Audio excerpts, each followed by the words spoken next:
Hello there and welcome to the latest Blood Red podcast from the Liverpool Echo. I'm your host, Joe Rimmer, joined today by Ian Doyle. How are we, Ian? Bit tired.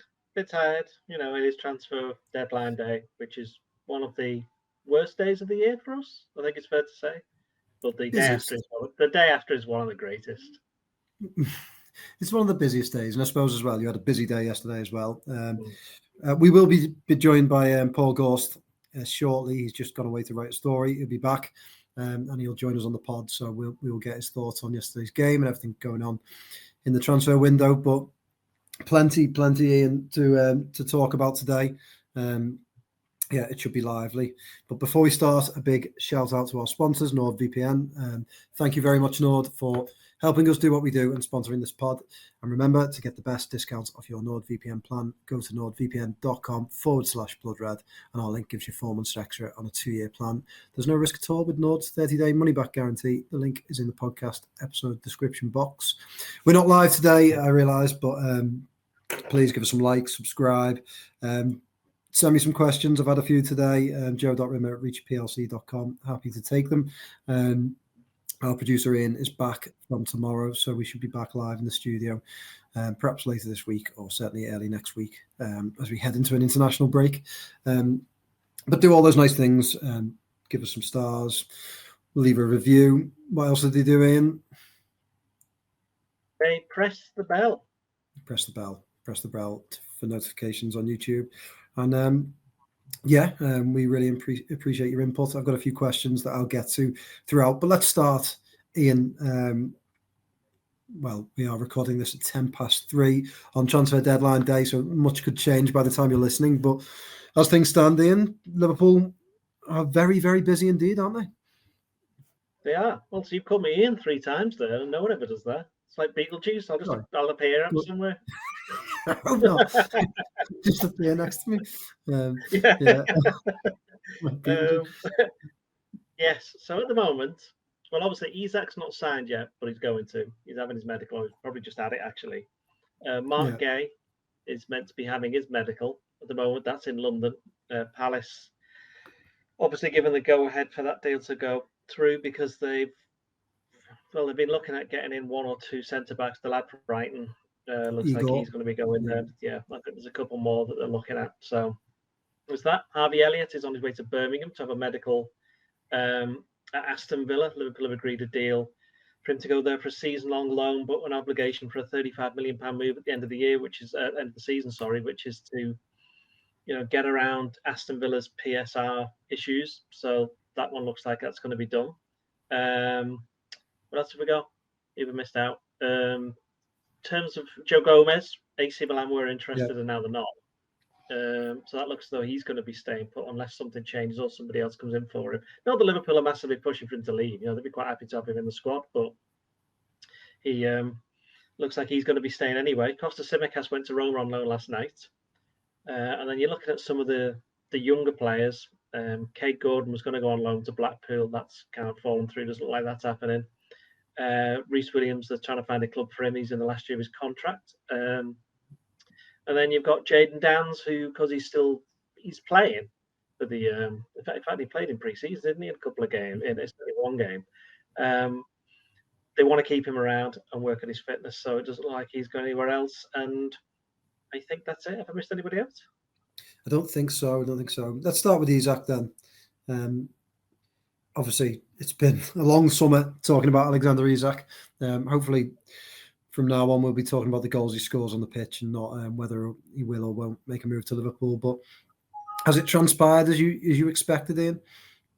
More or less. I mean, once we found out that Liverpool were interested, despite the fact that they were still trying to sign Ekitike, there was a kind of a signal that, well, clearly they want him. Clearly they're going to go big. And then a couple of weeks later, they bid 110 million for him, which obviously was regarded as an insult or offensive by some people up in Newcastle. And look, he's moved for 125 million pounds, which is a lot nearer to 110 than it is to 150. Well, it's 5 million nearer to 150. Maths in it. I mean, it's funny. Yeah. I'd say 5 million pounds is quite a lot, for us. But obviously, in that kind of thing, it's not the world's largest amount, should we say? So he's going to be. He says he's having his medical. He's probably had it now at the AXA, and Liverpool will then announce it later on, probably just to annoy people who are working a bit later, just so they've got to do a bit more work. So they'll do that, and yeah. So basically, for quite a few weeks now, we thought Guehi and Isak are coming, and I know some Liverpool supporters who, for want of a better phrase, were getting very floppy pants over it because it was like 2 or 3 days to the transfer deadline, and despite the fact that these were always going to be transfers that were reasonably last minute. And obviously, after the Arsenal game late last night, we got word that Liverpool were in discussions, proper discussions with Newcastle, who, having basically backtracked on their initial stance of never going to sell him this summer, which we knew was a little bit foolish. And I think possibly their owners have learned a little bit from how the way the game works. You know, Liverpool have been in this position before. We've said this countless times on the podcast with players. In the end, if they don't go now, they'll eventually go at some point. And I think Isak's value possibly would have been less the longer he'd stayed at Newcastle. So I think they got probably the best amount they could possibly have got. It's the British record fee. It's £125 million. It's a hell of a lot of money, isn't it? I mean, he's probably, to be honest, as we've said before, he's probably not even worth that at the moment. If he ends up being really good for Liverpool, then yeah, he will be. And you could liken it to Van Dijk. Van Dijk, when he signed, he wasn't worth £75 million, but then within about 12 months, it was quite obvious that he was probably worth more than that. So maybe Liverpool will be hoping that that's the case with Isak, and then the early hours of the morning, it was more or less done. So, you know, we woke up this morning, and I think any Liverpool fans who'd gone to bed early last night would have woken up and gone, "Hello, what's happening?" Is it yourself? Yeah. So it's like, oh, so it was about holding your nerve, and I think surely Richard Hughes and well, not so much Michael Edwards, but Richard Hughes has shown this summer that he's very good, and the recruitment team and Liverpool are very good at holding the nerve and getting. They won't pay over the odds for certain things. I mean, obviously, you have to compromise in all of these kind of things. So, but to open with a £110 million bid, that showed they were serious about it, and that, let's be honest, that showed Newcastle they were serious, and that showed Isak that they were serious, which is probably why when they then didn't let him go initially, he kicked up such a fuss. But any concerns over his character? Not really. Any concerns over his fitness? Probably. But fortunately, Liverpool do have now quite a lot of forward options, which it looks like Guehi's, well, I'm pretty sure he's staying. He's played in the games this season already. Obviously got the goal against Bournemouth, and looks a bit more at it in terms of what Liverpool want. It's still early days. We've seen with the results and well, not the results, but with the performances, that there's plenty to work at, and there'll be a bit more now with trying to integrate Isak, because when they come back from the international break, that's when things will become super busy, because they haven't played a midweek game yet. They're going to be playing loads over the next couple of weeks. And overall, we've done Isak. Do you want to mention Guehi? Yeah, well, I was going to say, I mean, you talked about Isak and Liverpool's recruitment team proving that they're very, very good, Richard Hughes in particular. But it's the same with Guehi, isn't it? You know, the first reports of interest in him were a good couple of months ago, and Liverpool have just held their nerve and now look to be getting what looks like a very good deal. If it's around 35 million, even if it's a touch more than that, for an England international, the captain of Crystal Palace, and someone who Crystal Palace turned down 70 odd million, didn't they, in January from Tottenham, or was it from Newcastle or Tottenham? Newcastle, I think. For him. So I think that they've played a blinder on Isak and on Guehi. So I mean, both deals are really, really good, aren't they? And I was reading the media watch that we do after the game this morning, and was it Oliver Holt who was saying, be afraid for the rest of the Premier League? But I think for Liverpool, the Guehi deal is just as important, because it gives them real strength in that position, doesn't it? Yeah, I agree with that. I think if that was the opposition, I would have strengthened ahead of the striker. But obviously, they knew what they were doing, and they knew that he would go down to the wire for that one. Don't forget, from Palace's point of view, Guehi stuck around, and while they did pay him an extra 3 months' salary, he helped them win the Community Shield and helped them get into the group stages of the Conference League. So he's done everything that obviously he skipped them to the FA Cup in May. So he's done everything they could have possibly asked for him, and they're still going to get a decent price for somebody who's got less than 12 months on his contract. So overall, I think everybody wins on that one, and the player himself obviously would quite like to test himself at the high level. It'd be an interesting thing going forward for Liverpool, because there's no way that an England international who's the captain of a Premier League team is going to come to Liverpool and go, right, I'm going to sit on the bench. Yeah. The one thing for me, Ian, I'm slightly, that's 4 times I've called you in. I know. I'm very unsettling, very unsettling. Yeah. That I'm slightly concerned about is he plays on the left, doesn't he, Guehi, for Palace? And obviously that is Van Dijk's position for Liverpool. Yep. We've never seen him move from there. I don't think we ever will. So it'd be interesting to see what he's like on the other side. Like you say, I mean, Konate, I'm sure we'll come to it, had a very good game yesterday and reminded us all of his qualities. So, but Liverpool in that position, the deal to sell Quansah was a bit of a shock early this summer. But if you look at it and thought, well, they get an England international who's captain of Crystal Palace for this pretty much the same price that they sold Quansah for, they'd then go and sign, by all accounts, a very good, very highly rated 18-year-old. And Joe Gomez is back fit and came on and as well played very well yesterday in the minutes that he played. You'd think that Liverpool are in a very, very good position now. Well, you think that, I mean, with Van Dijk, he's probably not going to play every game this season, certainly not next season. So Guehi's going to get his games on that side. Yeah. But you're right in the sense that he will have to learn to play on the right. But I think he'll just be able to. I mean, he's played on the right of a back three as well, hasn't he? So on the left, sorry, of a back three. Yeah. So I wouldn't really have any problems with that. And also, he's a ball playing centre back, so that's something that's possibly not one of Konate's strengths, shall we say. But as you say, he had a good game yesterday. But he's out of contract at the end of the season, so as things stand, he's going anyway. So Liverpool, possibly, they are definitely future-proof, because I don't think Van Dijk goes beyond the 2 years. So if you get, the Italian lads come in, and we'll have to wait and see how good he is, Leone. We know what Guehi can do. I think he'll be all right, to be honest. He wanted to adjust to play in the Premier League, let's put it that way. And he's been up against all these Premier League strikers for years throughout his career. So that won't be an issue.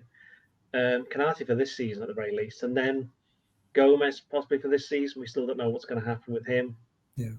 And then you've also got the whole thing about Quansah, where Liverpool can buy him back if he does well at Leverkusen, although obviously Leverkusen have sacked Ten Hag today after about 17 minutes in charge, which is a little bit harsh, but by all accounts, things weren't great behind the scenes, and it never looked a great match there.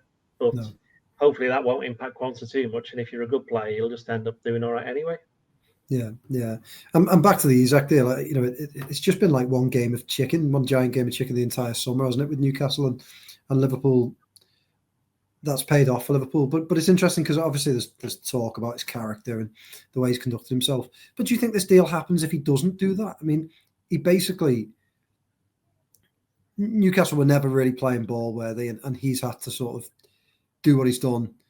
And it was only really when we got to this week and there was talk of them making a last-ditch effort to try and get him to sign a new contract or stay put at least for 12 months. He's rejected that you felt like the mood changed and Liverpool were able to get that over the line. Do you think they'd have got that done without his behaviour? The only way we'll know that is when we find out exactly what was said between Newcastle and Isak and his representatives, because it may well be that they said, we'll give you a move as long as they come in and make a proper bid, and they did. And then they just immediately turned down, so we don't want to sell him at all at the moment. So maybe that's what forced him to kick off, because that was quite early on, wasn't it? Yeah. It was a month ago today, wasn't it? It was August the 1st that they made the bid. So it's 4 and a bit weeks ago. So it's a long time for Newcastle to sort that out, and they chose not to until the very last minute, where they were left no option, really. They finally get, I wouldn't say, I mean, what I would say is Liverpool obviously had talks with Isak. We know the way these things work. And then eventually went to Newcastle with a bid and were told no. And then just left it until things changed. So Liverpool didn't actually do that much. I would say that, to be honest, this has been more of I know I said for weeks it wasn't a saga, but I just got so bored with it. It probably is in the end. But you can certainly file this under the saga, can't you? Yeah, you can now, But it's more of a modern day transfer window, social media journalist saga than anything else. Anybody who's been following it all on, I was going to say Twitter. I'm saying Twitter, on Twitter primarily, and I've been paying attention to what people have been saying. There's been a lot of noise around certain aspects of this potential transfer. It's still not concluded yet, obviously. And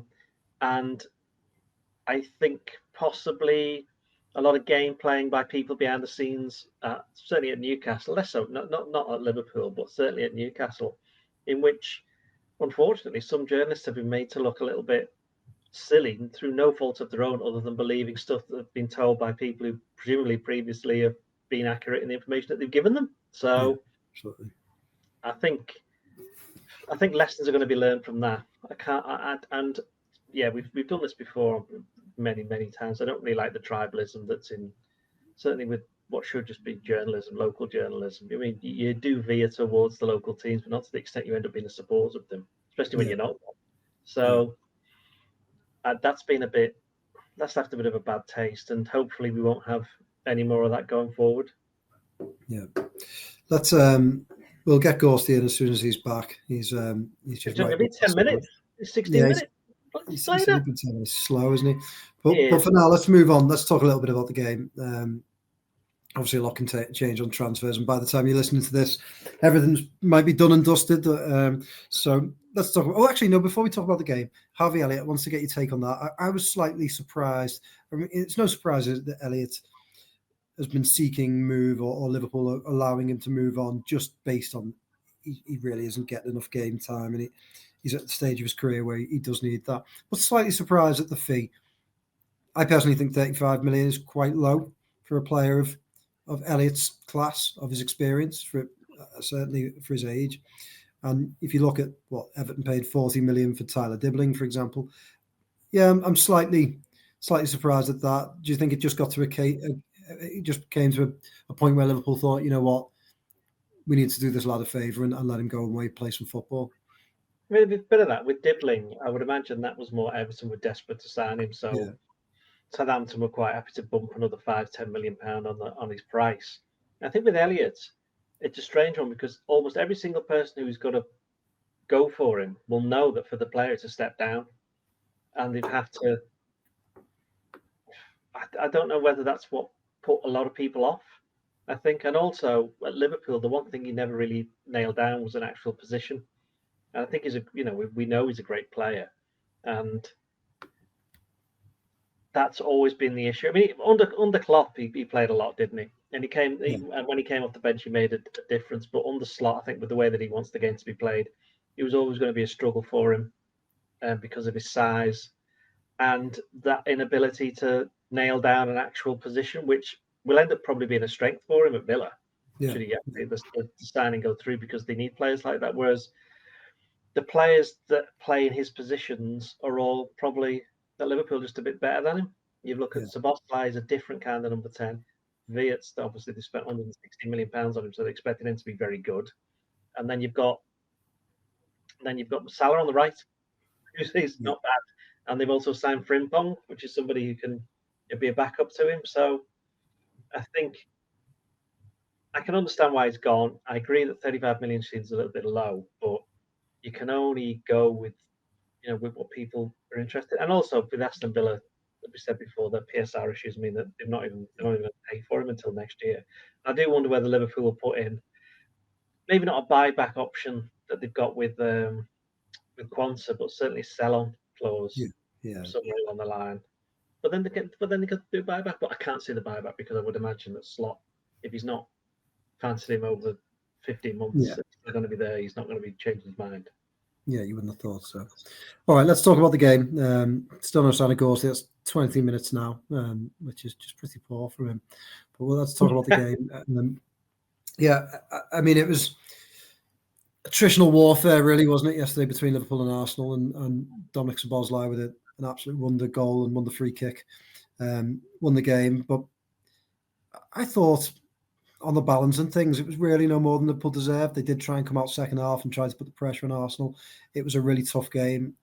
I think Arsenal are a very good team and will take some shifting in this title race. But I think, I don't know about you, but I thought Liverpool showed some qualities that perhaps have been lacking in the first couple of games and were needed. So I came out of it quite pleased.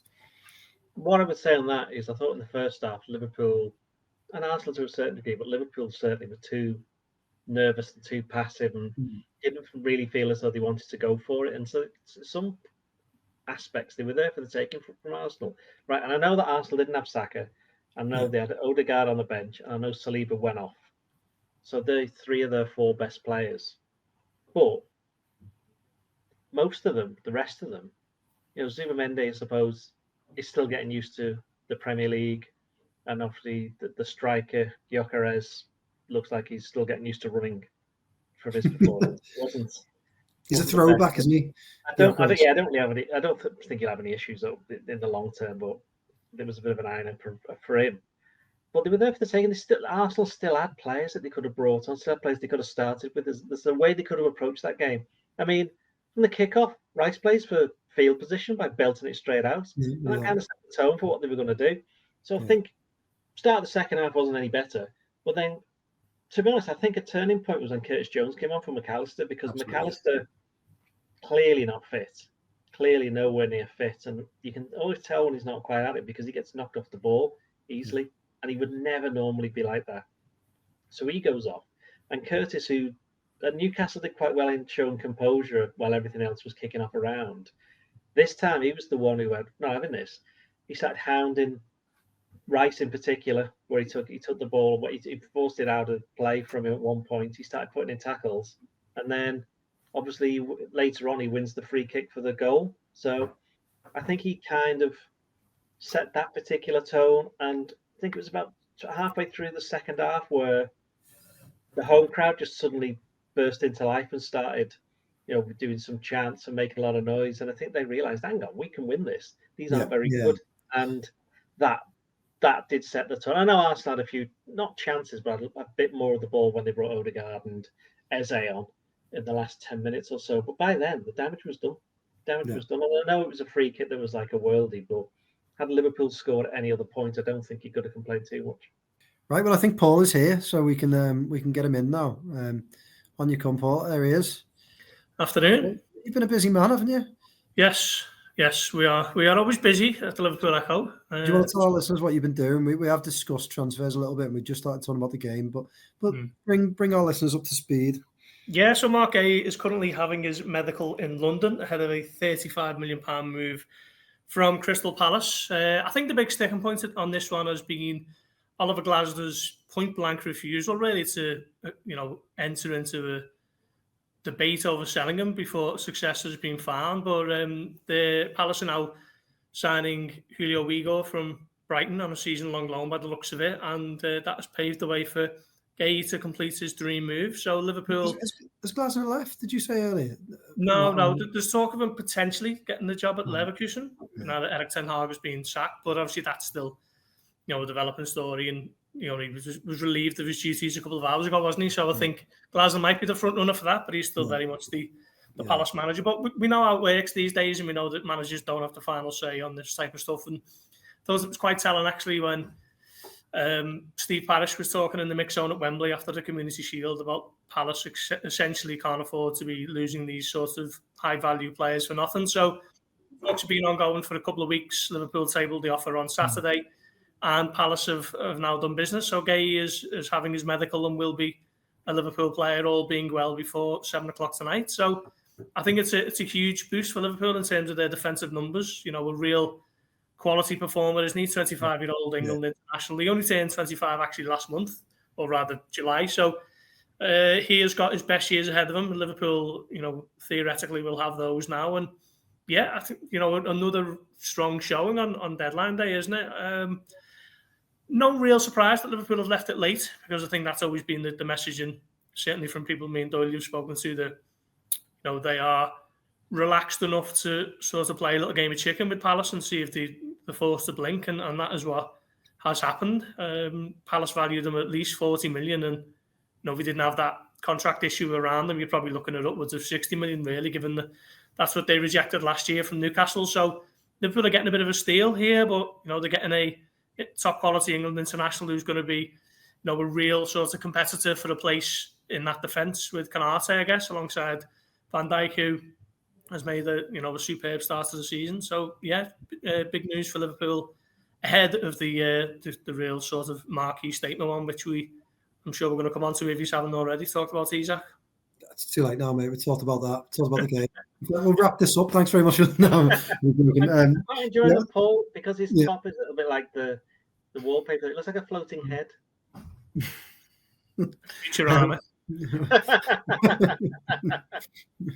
We will circle back then. We'll circle back to Isak to let you have your say, Gorsty. I mean, it's I used that phrase earlier about the Isak deal. Liverpool kind of played one big game of chicken with Newcastle all summer, and it's paid off, hasn't it? I mean, and it looks like we're going to go into Tuesday all being well with medicals, and Richard Hughes and the rest of the recruitment team have played a bit of a blinder all summer, haven't they?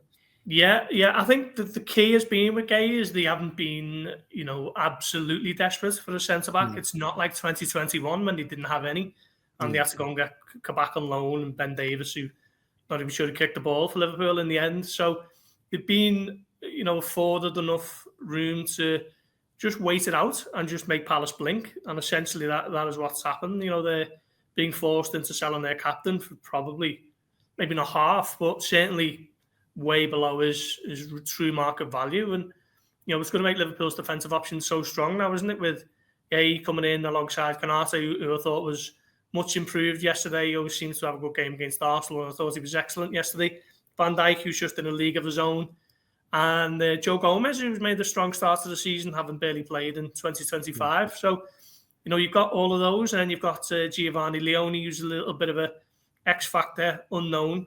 Only 17 appearances for Parma in his senior career, but someone who Liverpool feel can be a real star of the future. So, yeah, it's gone from famine to feast, really, with numbers of centre-backs. And, what a squad Liverpool are going to have going into the rest of the season now. Isak on board, Guehi at the back, and already, the likes of Frimpong, Kerkez, Wirtz, Mamardashvili providing high-quality competition for Alisson Becker.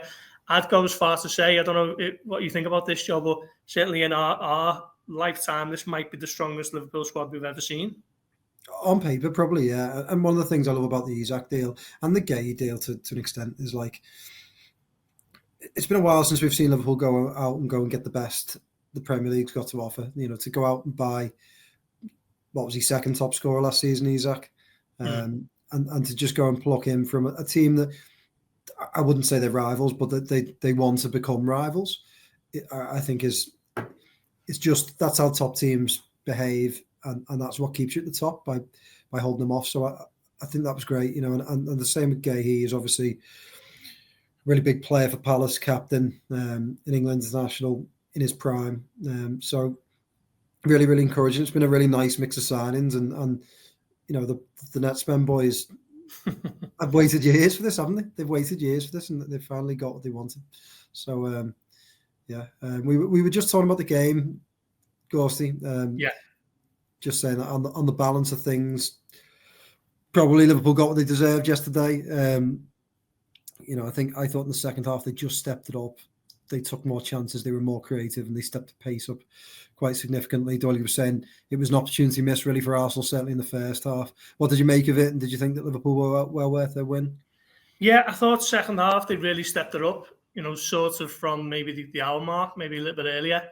Florian Wirtz started to find his groove a little bit, didn't he? He picked out Salah one or two times, and had it not been for heavy touches, he might have walked away with a couple of assists. So it was encouraging to see that, because I thought first half sort of passed them by a little bit, and I thought Arsenal's muscular midfield counteracted Liverpool's threat, really. So, Arsenal did the job to an extent, and, going into the last 10 minutes, just before the goal, you think Arteta would have been delighted with how the game plan had been carried out. Maybe being as, successful from corners as they usually like to be, but, it was 0-0, and they'd ridden the luck at times, but, you think Arteta might have felt they were good value for it. So, when Szoboszlai does that, it's just obviously it's a game-changing moment, but, what a strike that is. Goal of the season contender already, and I think Liverpool just about got what they deserved, really, just for their willingness to try and force the issue more than Arsenal. Obviously, they're at home, so the onus is slightly more on them to do that. But I just think sometimes when you come not to lose, then sometimes you don't get anything, and I think that's sort of what happened there with Arsenal. he brings on Odegaard and Eze once it's late on. But had he maybe started with Eze ahead of Mikel Merino on a day, that would have provided a bit more of attack and thrust, certainly in the first half, and they were on top a little bit more. But other than that, they couldn't really get any service to Gyökeres, could they? And Martinelli was nullified. I thought Kirk had a really good game against Madueke. So, yeah, I mean, Liverpool defended really well, but Arsenal didn't necessarily look much different to the team who last year everyone said was the striker. I think what they do need, I think there's a point Jamie Carragher's made, and without looking to turn this into the Arsenal podcast, just looks like more of the same. So they need to create the chances before they think about putting them away, and that's obviously not on Gyökeres. It's more on the creativity in the team and the manager's default mindset of defence first. Certainly in these sort of top six clashes, you can see why they don't lose too many of those types of games, but also they actually don't win many, do they? Because it's just very Mourinho-esque, if you remember those sorts of spoiling tactics in the day when be determined not to lose. So, yeah, Liverpool, I said before we started recording, and it feels like Liverpool are sort of using up their miracle dust early on in this season, with Ngamoa scoring the 100th minute winner, with Chiesa coming off the bench, with Szoboszlai, pinging in a 30-yard free kick. But, Liverpool might feel like they deserve what they've got so far just for being adventurous enough to try and do it. Yeah, certainly. Let's talk some individuals, Doyle. You mentioned Jones before Gorsty came on. I thought Curtis Jones was really, really good yesterday when he came on. And he, it was really good to see Liverpool turn to the bench and one of the players affect the game like that. He brought Liverpool up the pitch, won the free kick. What did you make of his performance? Well, I mentioned before, didn't I, that he was a different performance to the one he had at Newcastle, where it was all composure. I mean, with the Storm, this time he kind of brought the Storm a little bit to Arsenal. Yeah. He was all over Declan Rice. He won the free kick for the goal. He was just, I think he'd been on the pitch for about a minute or 2 minutes, and he basically found some space behind the Arsenal midfield or the deeper midfield and just ran into it. I don't think anyone had done that before that. Certainly, Verts probably came a bit more alive once Jones came on. And I think that's a reflection on McAllister not being fit, I think. And also Liverpool, some tactical changes. I think that's, why things changed a little bit. But he was good. And also Joe Gomez was good when he came on. I think I saw a stat that he was on the pitch for something like 11 minutes plus the 7 minutes in injury time. And he made more interceptions, more headed clearances, and more blocks than any of the other Liverpool defenders. It would be who were on when they say the Liverpool defenders, I presume they just mean Canante and Van Dijk. I mean, overall, I think the bench did make a massive. If Chiesa, when he came on, I thought he was quite good. He seems to get it a bit more, if that makes sense. And not just because he scored the goal against Bournemouth, he just seems to know what to expect, know what is expected, and what to expect from the opposition as well. So I think that's interesting, isn't it? That was something where someone we just thought, okay, Chiesa's going, and even when he didn't go on the tour to Japan and Hong Kong, we thought he's definitely going there. But it's not really transpired, and Slot, having been so reluctant to use him last year, now he's quite ready to use him. Although obviously with Isak coming in now, it may be back to square one for him, but I don't necessarily think it will be, because I think Slot's seen a bit more on him, so he'd probably show a little bit more faith in him. I agree with that. I think he turned to him slightly earlier, didn't he? Than last season when we did see him, it was with 1 or 2 minutes to go, and you thought, I just thought it was sort of a little bit damning at times. But whereas this season, it feels like there's more trust there, and I think you're right. He does seem to get it a bit more. Some of his runs were good, direct yesterday, stretched Arsenal a bit. You mentioned Verts, Gorsty. I thought, I'll be honest, 2.5 or official games, 3.5 if you count the Community Shield games in, and I just started to wonder, when are we going to see some flashes from Verts of the real quality that we know he's got, but slightly concerned that perhaps the Premier League was proving a bit too physical, a bit too quick for him. I was really pleased with the second half performance yesterday. He really came out, found those pockets of space, started to find little balls, got a shot away, didn't he, that was blocked before the offside goal. I thought him, as well as Jones, but more than anyone, really got Arsenal on the back foot, got them turning, and made sure that they didn't get out like they did in the first half. And I thought that was really encouraging. Were you encouraged by his display? Yeah, I totally agree with you. I was sort of thinking the same thing myself. Not necessarily that it's going to be a transfer that doesn't work and anything like that, because I know how much quality he has, but he's just waiting for him to. I wrote in our sort of lineup piece before the game that, is this the one where he likes the sort of blue touch paper on his career? And for an hour or so, you're probably thinking, maybe not this one. He might have to wait a few weeks, and he's a little bit unfortunate. And the Premier League is the land of the giants, isn't it? And he's been on the receiving end of some robust challenges already, but he got up to the intensity of the game eventually, and I think he's been a little bit unfortunate with the fixtures as well in terms of, Bournemouth. If you listen to Arne Slot, he always talks up how intense they are in their running metrics, and they chase it all over the pitch and they are very physical. Newcastle away on a Monday night under the lights with the Isak storyline bubbling away, that was always going to be a difficult one to properly strut your stuff. And Arsenal, similar, very physical, like to wrestle you and tackle with force and all that sort of stuff. So, we could have had an easier introduction, really, an easier opening month.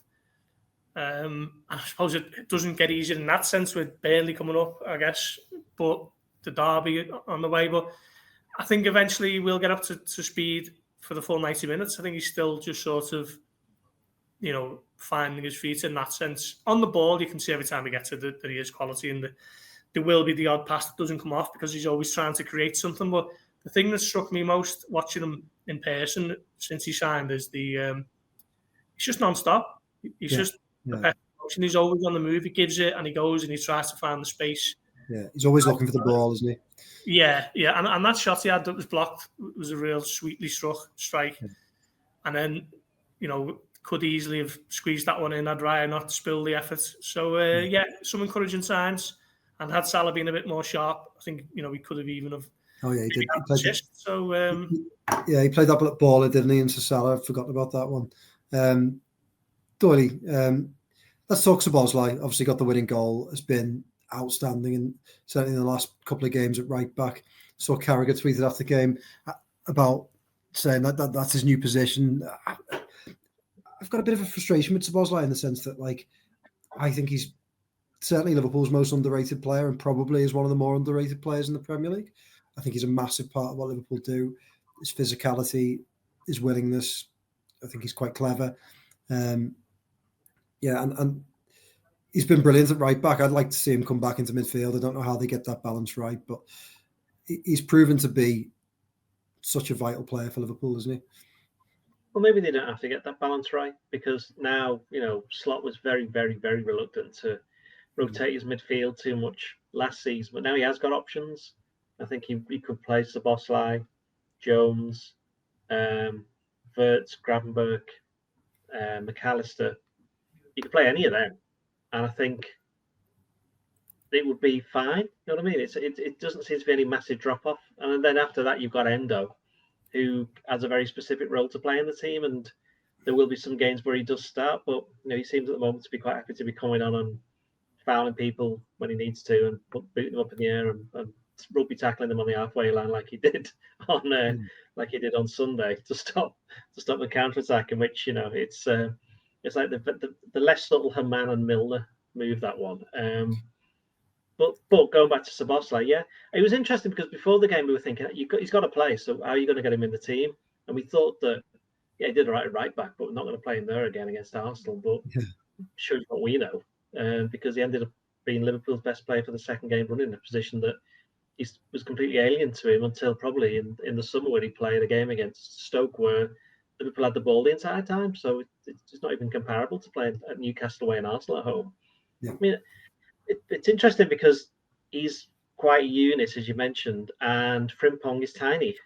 And I think he is. He's really, really small. So he is going to offer Liverpool something different. So you wonder whether, I've not even mentioned Conor Bradley there, have I? He was one of the breakout stars about 18 months ago. So suddenly Liverpool have a lot of options, and Joe Gomez can play there as well, if he's still sticking around after 7 o'clock tonight. So they've got the options there. None of them are Trent, but then we knew that anyway.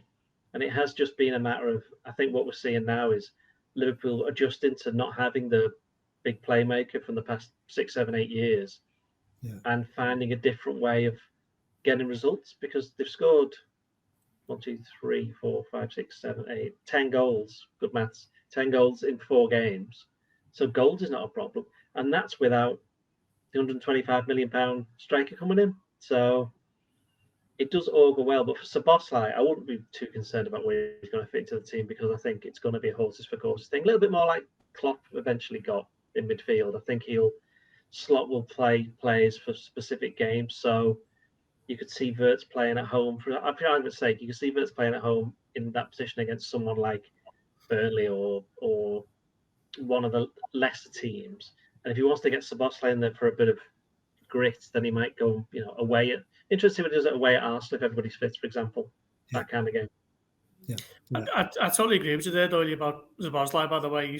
I described him in the verdict yesterday as the Hungarian army knife. He's just, he's played as the number 10, he's played as the sort of deeper midfielder, and now he's filling in at right back and he's putting in, real sorts of memorable performances each time. And the thing which sort of separates him from most players is just his fitness levels enable him to do things that a lot of players probably can't do after 89, 90 minutes. You look at the goal that Chiesa scores against Bournemouth.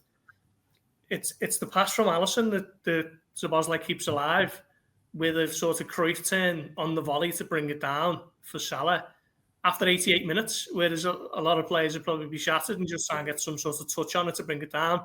And then he does the dummy for Rio and Gamoa to have the sort of clarity of thoughts to do that after 100 minutes, after a wild game, back and forth. And then, 4 minutes on the clock yesterday, he goes and spanks one in the top corner from 30 yards. So it's his fitness levels that are allowing him to be able to do this. And, we've had conversations about his importance and his influence, but I think at the moment he's, one of the first names on the team sheet. It's just a case of where exactly he's going to be on that team sheet. Gorst, just sticking with you finally on the title. I mean, there's been, Liverpool the only team now on 9 points in the Premier League. Obviously, Man City dropping points yesterday. See them lose 2 games in a row. Shouldn't be shocking, but still kind of is after last season. And then Arsenal obviously losing to Liverpool. So it's shaping up really well, despite there being probably in the first couple of games some issues that Liverpool had to resolve. But yeah. There were 3 testing games.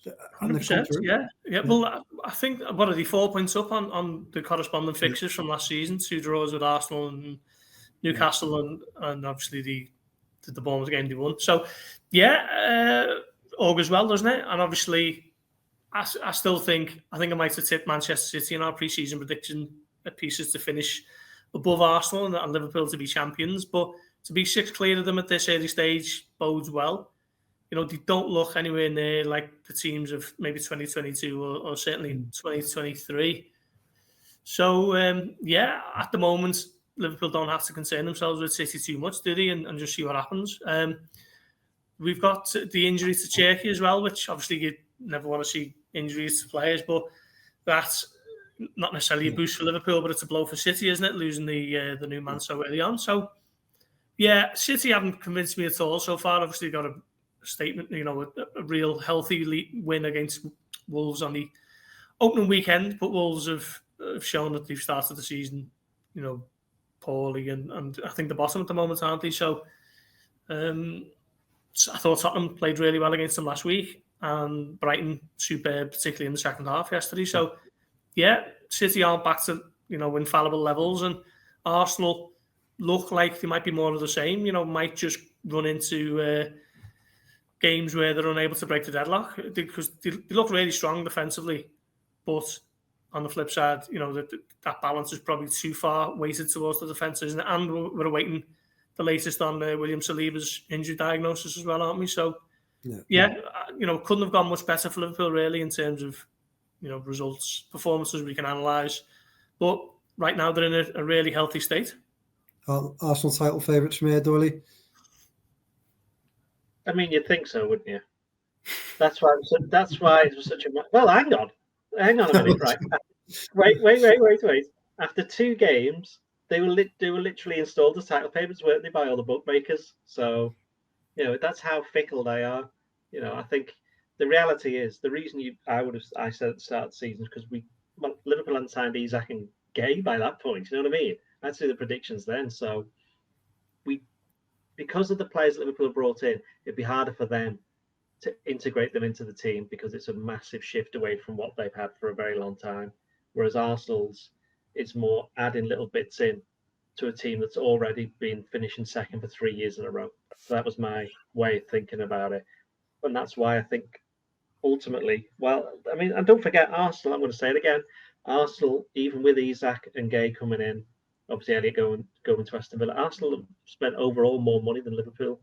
The net spend is just a bit more than Liverpool's this summer, which is mad when you think that Liverpool have technically broken the British record twice in one summer. So that does tell you that they've spent big, not sold nobody at the moment anyway. And the pressure's massively on them now. And you can kind of just, after the game, Arteta came in at his press conference and it was over in about 3 minutes. He didn't give any nasty answers or didn't seem overly angry, but he clearly didn't want to be there, clearly didn't want to talk about it. But he had to because that's his job, unfortunately. They have to do that. Right, we'll finish off with a couple of listener questions. If you'd like to send me a question, joe.rimmer@reachplc.com, you can send them to me for the next 2 weeks at least. Let's get to the first one from Ben Gary. Ben says, well, I'm sure transfer talk and Sunday's result would be the big talking points today. I would love it if Cody Gakpo could have the spotlight of his own. I was thrilled to see him sign a new contract and he's become so important to Liverpool's attack under Slot. What are some of your favourite Gakpo moments since he joined the club? So go on. Gorsty, you can start. Best Gakpo moment. 2 goals he scored against Manchester United in the 7-0 win. He actually opens the scoring that day, doesn't he, with the opening goal. Yeah. That ship for the second one where Salah sends Sandro Martinez to Goodison Park. It's just a brilliant finish. So they're the first 2 to come to mind. But yeah, he's become a really important member of the team, hasn't he, the squad. Certainly on the Slot. I mean, he always was, but he's really took a step up in importance. He sort of grasped that nettle, and I think he's going to have to this season with so much, upheaval in that forward line. Definitely. Doyle? I quite like his sneaking in at the back post to score goals. He did it against Everton very early on in his Anfield Liverpool career. He did it last season against City and Real Madrid. Well, maybe Real Madrid was in the corner, wasn't it? Yeah. And then there was the goal against Fulham in the 2-2, which was an important one. I think he made it 1-1, didn't he? And he got on against United in the 2-2 as well, up in January. So he loves playing at Anfield, doesn't he? Scored a ridiculous. I think it's 17 and 19 at Anfield, the last 19 games. So yeah, and he's got his new contract as well. So yeah, good. I quite like him. He's one of those ones who took a while because they couldn't quite work out a position for him. Now they've got one. Look how well he's doing. Yeah, agreed, 100%. Really like him. Thought his goal on the opening day this season was great, wasn't it? Really, really well taken. And yeah, I'd agree with both yours. Real Madrid and Man United 7-0 come to mind. So yeah, great player. And another question from Nigel Evans.